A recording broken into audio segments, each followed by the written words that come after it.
beginning of my career. Right. And I was just like sitting there. It was like a motivational speech, a la Gary Vee or whatever. And he goes, I knew that I couldn't sell ecstasy anymore because I would go to jail for a very long time. Yeah. So now I sell mortgages. There was a place right by the Atlantic Beach Bridge. There was a parking lot where there was mortgage brokers, and there was a bunch of idiots driving Porsches in like 2005. That was every parking lot in Long Island. Yeah. So it's so funny that you say that. Long Island has this same archetype, like this young man in his 20s. Fit, like us. Lightly educated. Lightly educated is a great term. Lightly educated, meaning like maybe a little bit of Nassau community. Little college. Little bit, but not In too and much. out. Not too much. And then what happens is their older brother or the guy down the street or the person that their dad plays golf with their son, whatever, brings them into like, hey, what are you doing right now? Oh, I'm just bartending. I don't really know yet. Right. Tell you what, put on a suit, come interview. So in the 90s, that's stock brokerage. That's the shit that I That's learned. right. After the dot-com bubble blew up in 2000, interest rates went to 1%, wherever they dropped them to, and all of a sudden there's a mortgage boom. That same young man, his younger brother is a mortgage goes broker. to the same office building in Woodbury or the Jericho Quadrangle or whatever. The Huntington Quadrangle. Huntington. All right, goes to the same building. The broker's cars are all gone, but it's all mortgage brokers' cars, same cars. It's Porsches. Yep.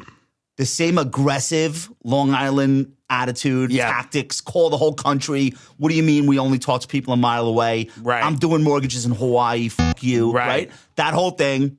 The mortgage bubble blows up, bursts. 2007, 8, you have a financial crisis. In the wake of that, what does everyone need? Small business loans. It's the same person. So what he's saying right there is that these grifters, all they do is just rotate to the next scam. So they went from Oaten to Strackmont selling you these scratcher ticket like micro cap stocks and stuff, and then as soon as like the 2000 tech bubble exploded, right? Boom. They went off and they all migrated into basically selling subprime mortgages and basically bad mortgages, basically, and adjustable rate mortgages. It's really mostly adjustable rate mortgages and some subprime, but the subprime was what blew up. But legitimately was mostly adjustable rate mortgages, which I fucking warn you guys about. Like, always get doesn't matter 15, 20, 30 year, 40 year, 40 years is a little ridiculous, but 40-year fixed mortgage. But just make sure it's fixed so you know if you can handle that payment, you're not in trouble and stuff like that. This is where people always get into trouble, is this adjustable rate mortgage shit, dude. I'm telling you. And it's going to be 0% forever, and now we're at 4.75 and we're heading to 5.5% in the next 3 months. Oof, bros. Oof, there's more pain coming in the real estate market.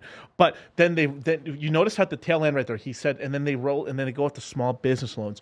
What happened during the shutdowns?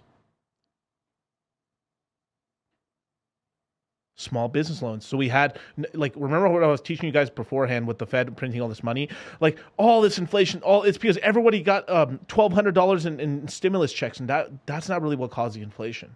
What caused the inflation was all the small businesses getting these fucking bullshit loans. There's so many businesses got a couple $100,000 for nothing and basically didn't have to pay it back. But then there was a secondary loans they gave out where you did have to pay back, and people took out millions. This is where all the money came in to gamble in the stock market and crypto and all these equities, those small business loans. Even the Lakers were taking out $12 million in loans, and then everyone's like, whoa, Lakers. Dude, this is for small businesses. Oh, yeah, you're right. And they gave the money back. Even the fucking Lakers were taking money. They just gave it back because they got caught last second and stuff like that. So you see? Tech stock grift, real estate grift, PPPV, or whatever the fuck they're called, grift. If these guys start selling crypto, bros, we out, bros. Like, all right, you guys, this is the last cycle, you guys. This is gonna be a hot one, you guys. Hot boy summer, man. Hot boy crypto summer. But it's insane. So it's like these Staten Island boys are the ones fucking up the world.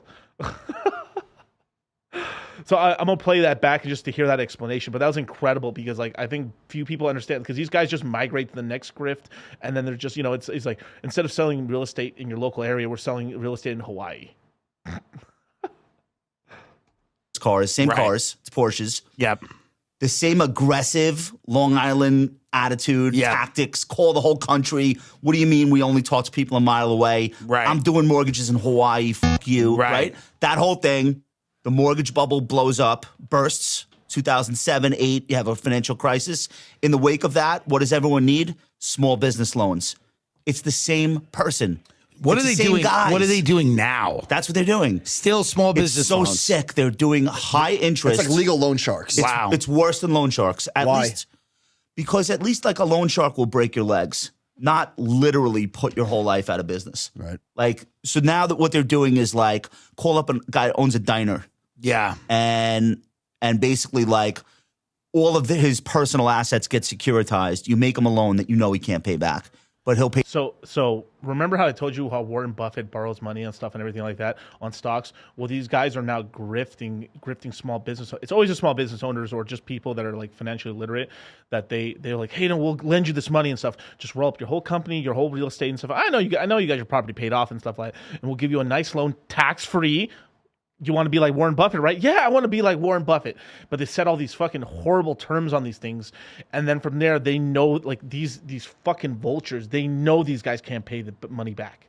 So basically what they're doing is they're legally stealing. They're basically robbing them blind legally. Well, he signed on the dotted line. This fucking idiot in 2 years. Like, 9 out of 10 of these idiots won't be able to pay the loan back anyway and stuff. So basically what they're doing is that they're going to steal all this property and everything from them. Business. Oh, the business. Who cares? We got the real estate property. We got whatever interest we got off of that, and we got our money back because it's evil shit, man. There's like the vultures of vultures right here. Up a guy that owns a diner Yeah. and basically Loan sharks. Wow. it's worse than loan sharks. Why? Because at least like a loan shark will break your legs, not literally put your whole life out of business. Right. Like, so now that what they're doing is like call up a guy that owns a diner Yeah. and basically like all of his personal assets get securitized. You make him a loan that you know he can't pay back, but he'll pay the juice for 2 years trying. Wow. It's like an 18% loan, like basically a credit card loan. And then after 2 years, it's like, all right, sorry, things didn't work out. But it's a cold calling mill. So they're always finding There's new something desperate about people. Long Island that just for whatever reason, and it shares a lot of similarities with Orange County, California, which is the southern county in California, south of LA. Yeah. It's deeply, conservative. It's where subprime mortgages start. Now, I will pause this right here because like Fallout Zone had a great. They do the research before they go after somebody. Definitely, they do. They specifically target where they're going. Like, where is wealth? Where can we steal wealth from? Where is there still wealth from? This happened right around the 2000, the tech boom, right when that popped in 2001. Boom, off of like a 9/11. Basically, 9/11 is what like really clicked it off, and it was over. Basically, right when that happened. There was all these reports of all the major banks, Citibank, Bank of America. They all did these. There's these when you're very, very, very rich in these banks. What they do is they have these kind of plutonian, like I would almost call it like these high level like research and stuff, and they go look around in the country where there's wealth, and they figured out Americans just got wrecked on the equities market and stuff. Where do they have money still? Oh, a lot of these guys have a ton of money in equity in their houses. People have paid off houses. People have like a lot of equity in homes and stuff. Let's try to drain these guys here. So they went from that to that. Then from there, it's like, oh, fuck, well, these guys are all drained out now. Let's print a bunch of money and then pump up the equities market again, and then we drain them again. I don't think they were really expecting crypto, and crypto's kind of like this one little weird wrench in the system there because it's kind of a weird capital class that's just joined up and stuff. It's really interesting, but they're trying to control it regardless right now. But because of the limited supply, it's tough, basically, right? It's insane. And then on top of that, like people like HB, now we joke around. I think Rolo talks about this. And shout out to Rolo. I'll be having Rolo on my stream, and we'll be simulcasting on streams here in Sticky Paws on Thursday at 11:30 in the morning. We'll be doing a really cool. We were going to have Cappy in here, but he's somewhere. He lost in the mountains, and RIP. But